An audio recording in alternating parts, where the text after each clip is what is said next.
The views and opinions of the guests of Veterans Archives do not reflect the views and opinions of Veterans Archives, its subsidiaries, or its partners.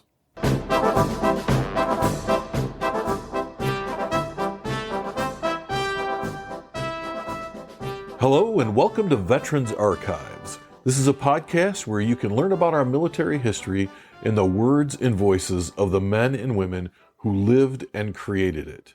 I'm your host, Bill Krieger, and let's listen to our next story. Today is Thursday, March 30th, 2023, and I am talking with Paul Buckholz, who served in the United States Navy.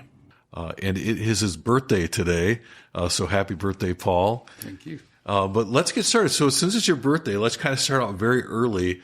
When and where were you born? I was born in March 30th, 1941, in Ann Arbor, Michigan. And I lived there all my life. Really? Yep. Except for the time I was in the military. Okay. And did you have brothers and sisters? One sister, and she's 6 years older than I, and she's doing fine. Well, good, good. So what can you tell us about some of maybe memories you have of your childhood growing up in Ann Arbor? What can I say? My parents were working people. My dad worked for the city of Ann Arbor. My mother worked for a small factory in Ann Arbor. And I was a terrible student. And I knew I wasn't going to go very far in school or do very well in school. And it turned out pretty close. I didn't quite graduate. I was just turned 19 years old, and I was still going to school. And I said, I got to get the hell out of here. And so I enlisted. And so this would have been in the early 1960s that you enlisted. It was, yes. I went in 1960 and got out in 64. I was in first part of April of 1960, got out the 5th or 6th of April, 1964. And where did you go to basic training? Great Lakes in Chicago. All right. Do you have any memories of that? What was that like? Oh, it was okay. We didn't shoot guns. We didn't run and march a lot. The Navy is pretty good at that. Not much used to, I don't know, stuff you would do on land you wouldn't do on a ship. So they said marching wasn't that big of a deal, and taught us a lot of manners and how to keep your mouth shut when you needed to, and I don't know. It's just another school, right? And I didn't mind it at all. Now, when you got done with basic training or boot camp, did you go to another school? What was your trade in the military? I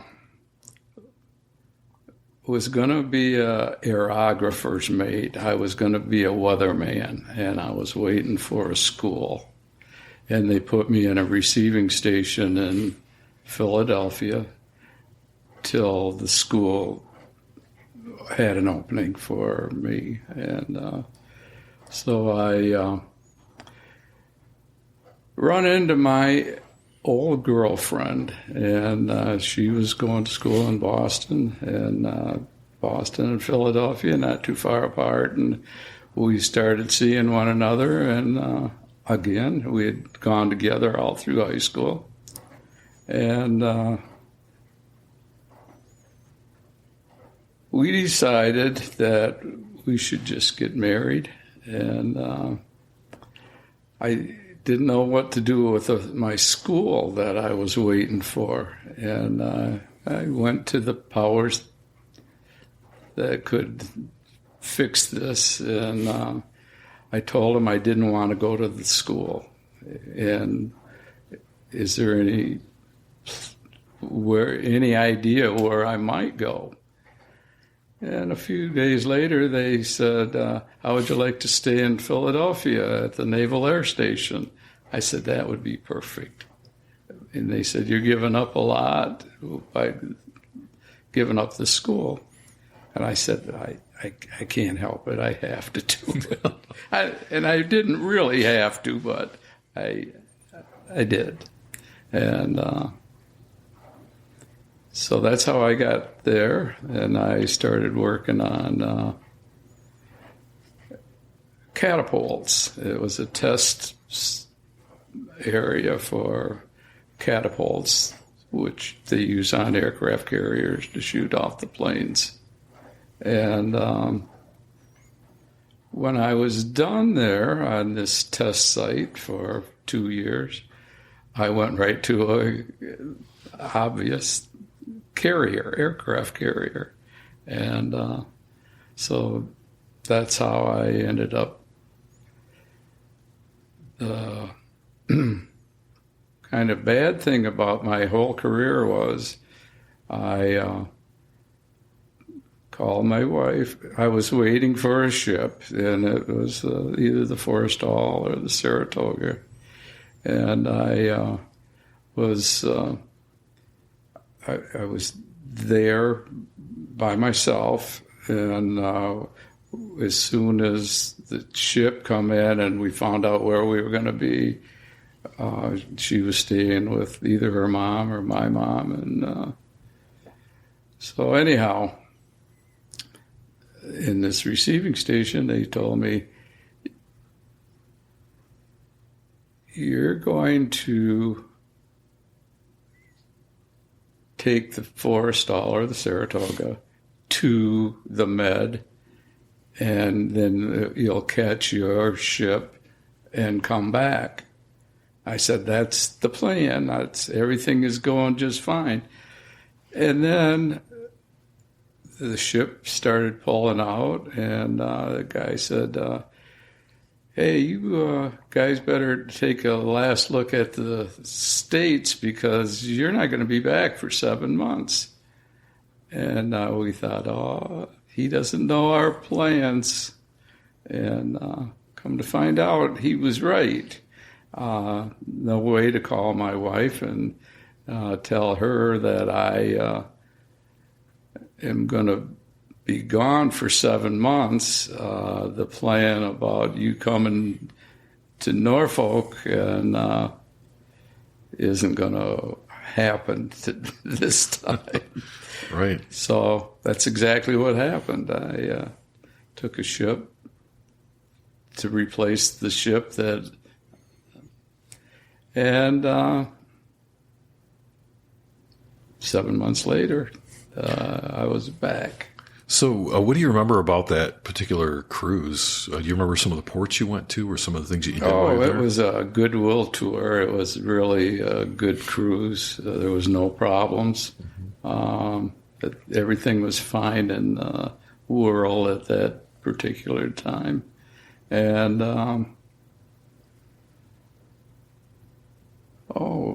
we went up and down the Mediterranean, and our home port in the Med was Cannes, France, which is a pretty nice place to spend some time. And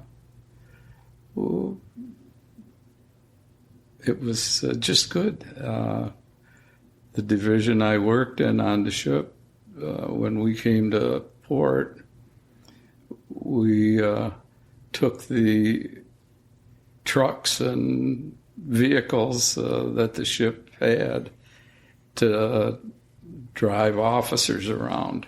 And so we lived off the ship in all the ports. They paid us for extra for doing that, paid our rent and paid for our food, and it was a pretty good duty. And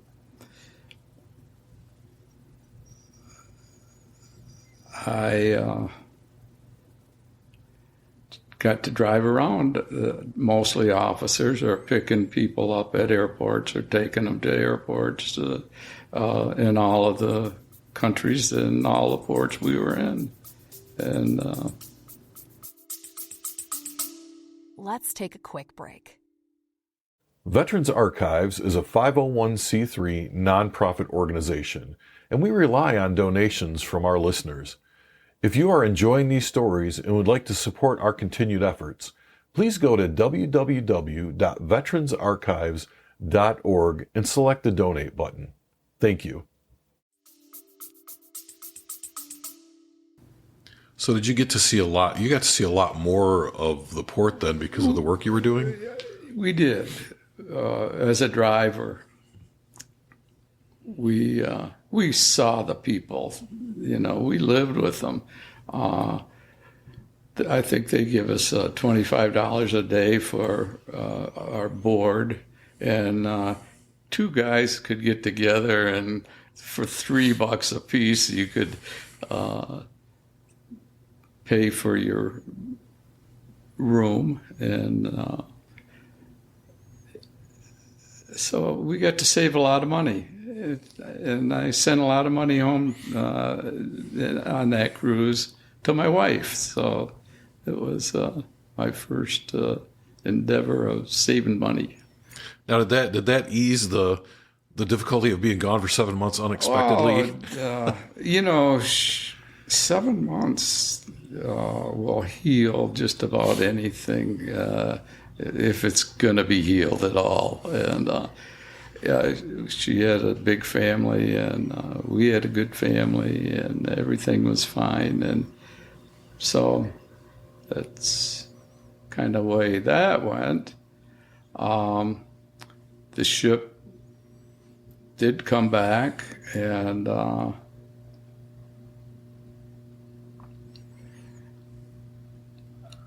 was that? What was that homecoming like for you? Oh, yeah, I'm getting a little confused again.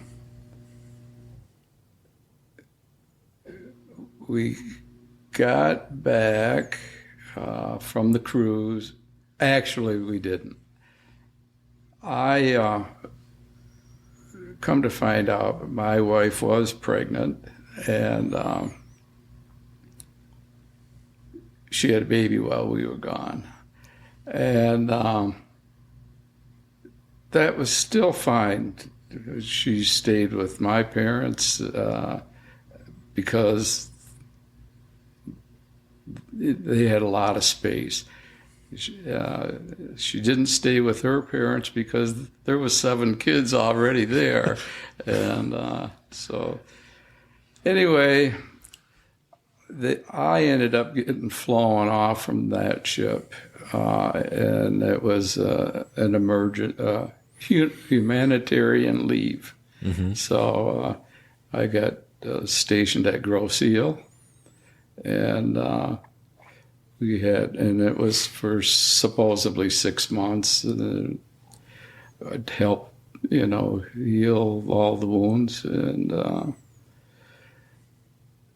then I got ordered to another ship, either the Saratoga or the Forrestal, and went back to the Med. And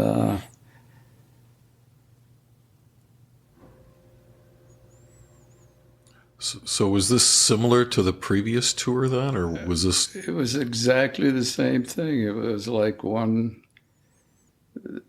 they flew me off the ship, and I knew I was going to be there for 6 months. What turned out to be the length of time that things. I'm not sure if it was. I just don't remember exactly how I ended up, but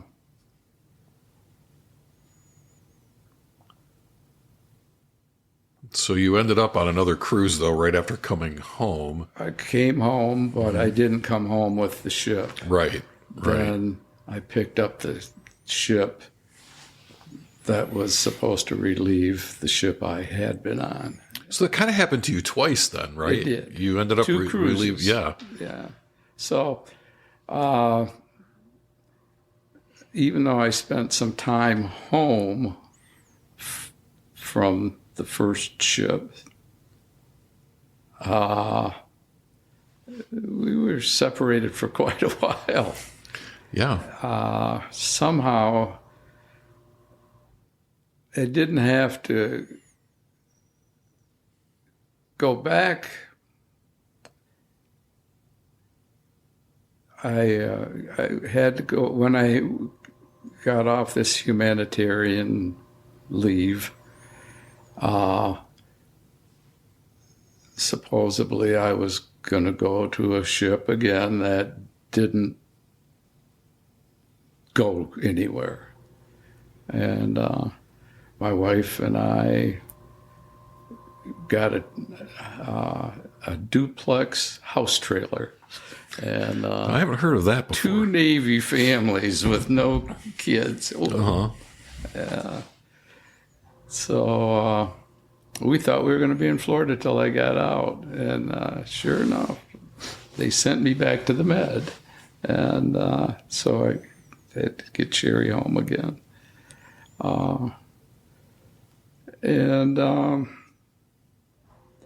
When the ship come back, my discharge was getting really close, and I thought, gosh, I could get, maybe 6 months or something, 3 months out, early out. And so I inquired about it, and Vietnam was starting up, and so they didn't know what to do with some of us, and I happened to fall in that category.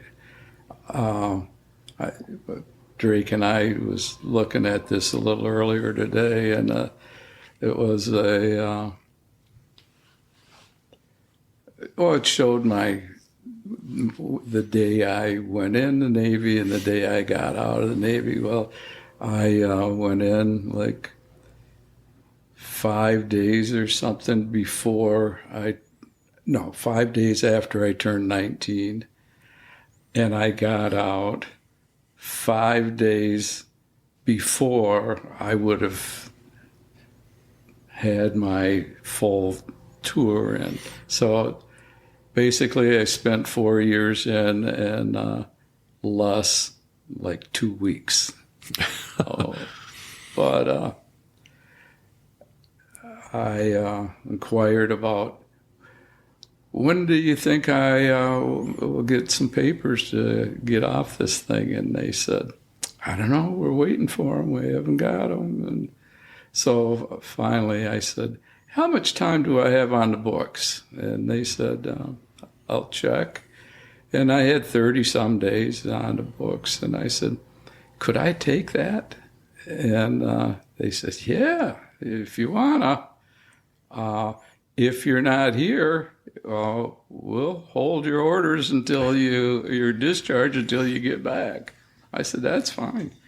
So I went on 30 days leave, and I had like 35 days to do, and I got my wife settled at home, and we got an apartment, and between our families, put things together. They kind of furnished it for us, and it was pretty good. I flew back to Florida and went to the ship, got my orders, and they said, we're going on a goodwill tour through some exclusive places down in southern Florida. And they said, apparently I got there on a Friday or something, and they said, we're going. in the morning, and why don't you come with us? And I said, okay. He said, when you get back, your papers will be done, you'll get off the ship and go home. So I did, and I had a nice trip around nice parts of West Palm Beach and stuff, and good areas. And the city opened up the city to our ship people, 4,500 men on our ship. And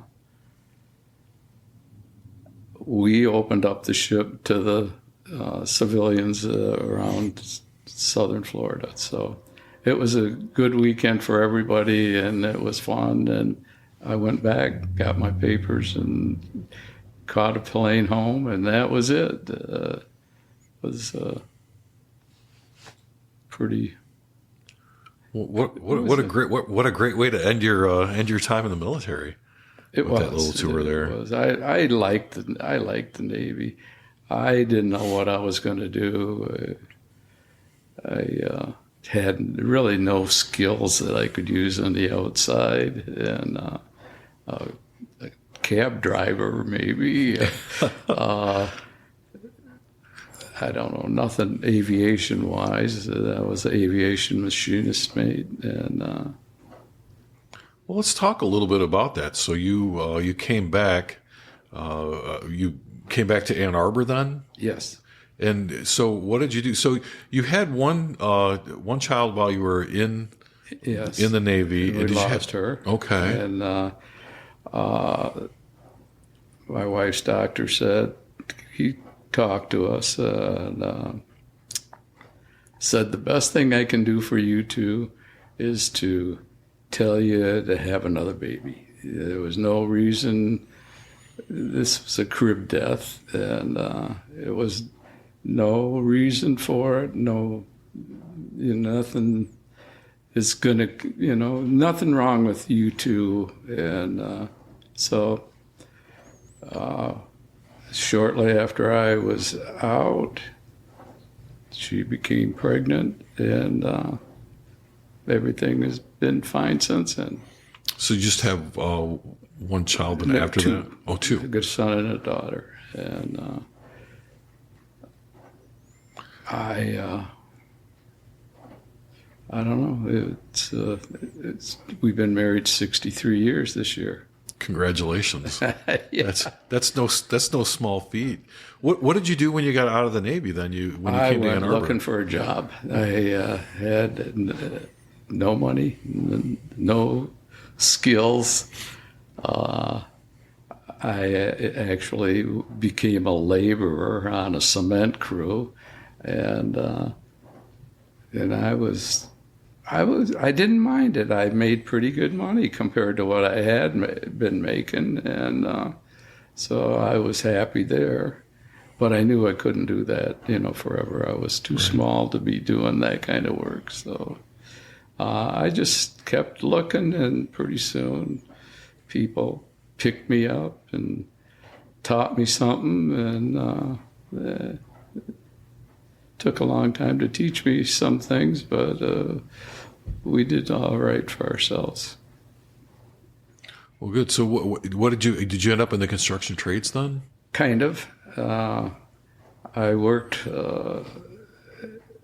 I got a job in a glass company, and I kind of liked it. And I made pretty good money there compared to the Navy. And I worked for them for 10 years. I thought I'd learned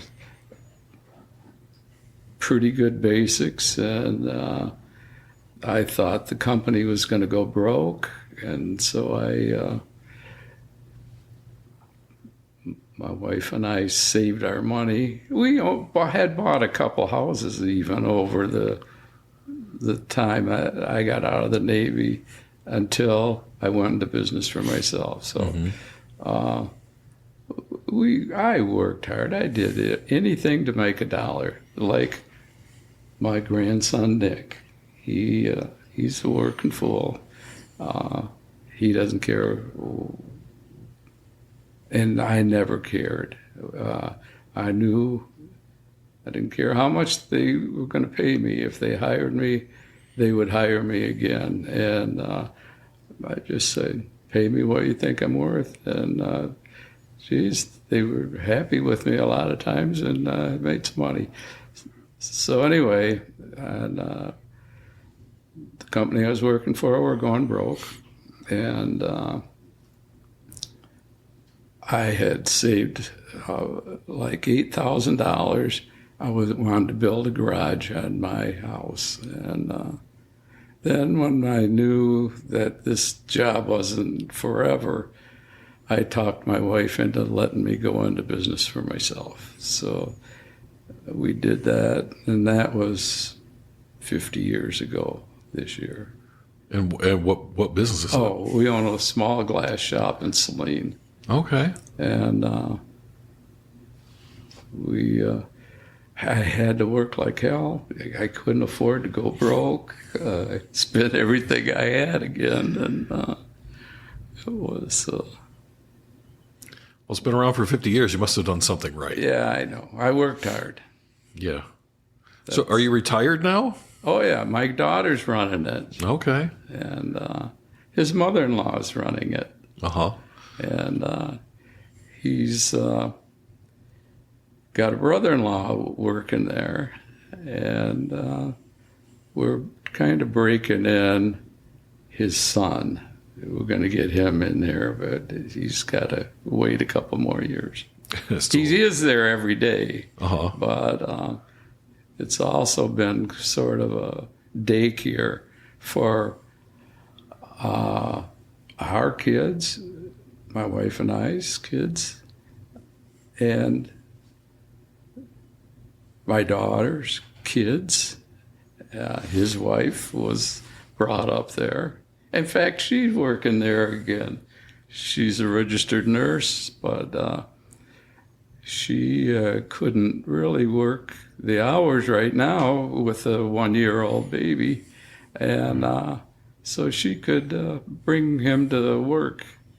So she doesn't make as much money as a registered nurse, but she's staying out of trouble, and she's doing good, and the baby loves it there. So I think that's an advantage of having your own business, right? It is. Your family can kind of grow up in the business. Right. His brother-in-law, 2 brother-in-laws and his wife were on their way home from the hospital. I always say they stopped by the shop, and first place they stopped. They didn't go home. They used to come right to the shop. And all 3 of them did that. And, so, did you walk them around and give them a little introduction? Well, not on their way home from the hospital, but I did over the years. I helped them a little. Just good kids, and it was fun. So you've lived a full life, been married for quite a while. You had a successful business.